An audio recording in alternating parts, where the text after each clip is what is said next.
السلام علیکم ناظرین، کورٹ رپورٹنگ ود ذیشان سید میں خوش آمدید ناظرین۔ آج اسلام آباد ہائی کورٹ سے دو اہم موضوعات پر بات کریں گے۔ ایک تو یہ ہے کہ جب سے یہ پاکستان میڈیکل کمیشن بنا ہے اور اس کے بعد معاملات جو ہے وہ اسٹوڈنٹس کے احتجاجی مظاہر اور یہ ساری کہانیاں شروع ہوئی ہیں، کیونکہ یہ مختلف قوانین میں دن بدن اور ماہنامہ کچھ تبدیلیاں ہوتی آ رہی ہیں۔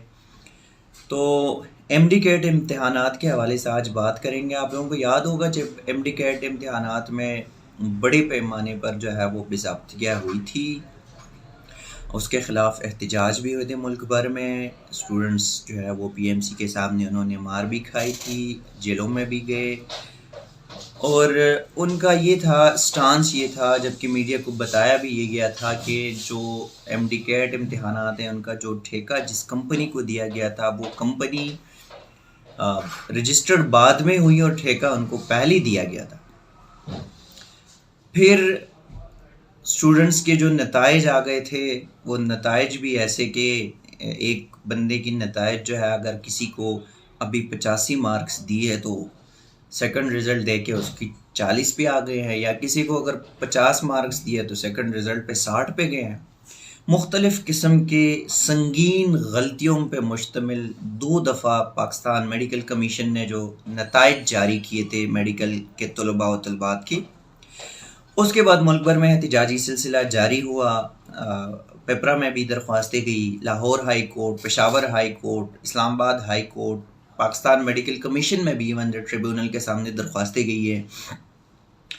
اسلام آباد ہائی کورٹ میں 6 درخواستیں وہ دائر ہوئی تھی اور مختلف طلبات کی جانب سے، اور ان 6 درخواستوں پر اسلام آباد ہائی کورٹ کی جسٹس میاں گل حسن اورنگزیب نے سماعتی کیے، دلائل مکمل ہوئے، اور دلائل مکمل ہونے کے بعد فیصلے محفوظ کر لے، اور آج اسلام آباد ہائی کورٹ نے وہ محفوظ شدہ فیصلے جو ہے وہ سنائے، اور ان 6 کے 6 درخواستوں کو اسلام آباد ہائی کورٹ نے خارج کر دیے۔ اب تحریری فیصلے جو ہے وہ جب آئیں گے تو وجوہات بتائیں گے کہ اسلام آباد ہائی کورٹ نے کس بنیاد پر پاکستان جو ایم ڈی کیٹ امتحانات کے خلاف یا نتائج کے خلاف، ریگولیشنز 2021 کے خلاف جو درخواستیں دائر کی گئی تھی، ان درخواستوں کے خلاف ان کے خلاف یہ درخواستیں اسلام آباد ہائی کورٹ نے کس بنیاد پہ خارج کر دی، وہ تحریری فیصلے میں ہی عدالت بتائیں گی۔ لیکن آج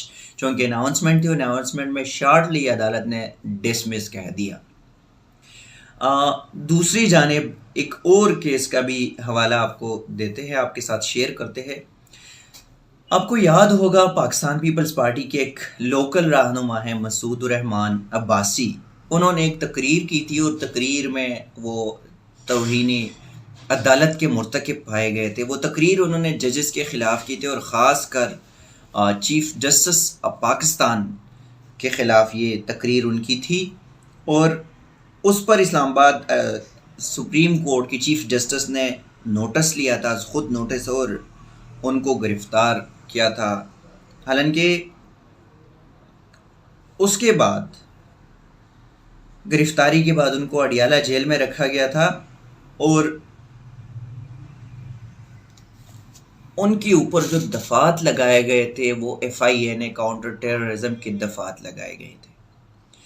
ان کی جو بیوی ہے، ان کی جو بیٹی تھی یا بیٹا تھا، ان کی فیملی نے سپریم کورٹ میں درخواست دی، معافی کی درخواست دے دی، وہاں سے ان کو معافی نہیں ملی، درخواستیں خارج ہو گئی۔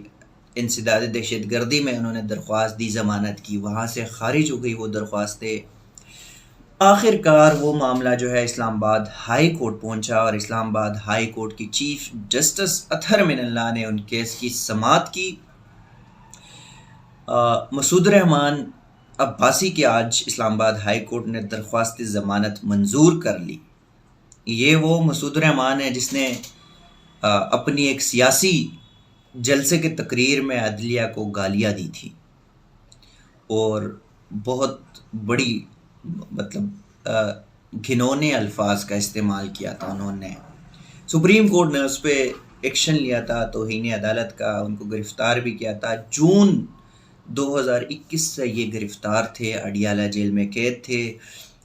پھر انہوں نے اسلام آباد ہائی کورٹ سے جب 2 جگہوں پہ ان کو کہیں سے بھی وہ ریلیف نہیں ملا تو انہوں نے اسلام آباد ہائی کورٹ میں درخواست دی تھی، اور اسلام آباد ہائی کورٹ کے چیف جسٹس اطہر من اللہ نے ان کی آج ضمانت منظور کر لی اور رہائی کا حکم دیا. اور یہ رہائی کا حکم، ان کی جو ضمانتی منظوری، یہ جہاں تک مجھے علم ہے تو اسلام آباد ہائی کورٹ کے سب سے کم ترین مچلکے ہیں. 5000 مچلکوں کے عوض اسلام آباد ہائی کورٹ نے یہ درخواست منظور کر لی.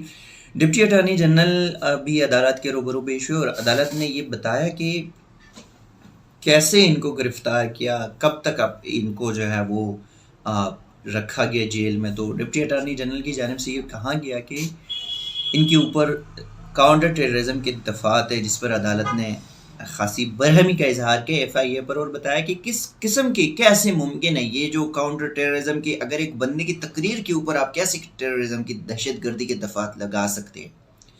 تاہم ایف آئی اے بھی اپنی جو دفعات ہیں ان سے پیچھے ہٹ گئی اور اسلام آباد ہائی کورٹ نے آج وہ ضمانت منظور کر لی.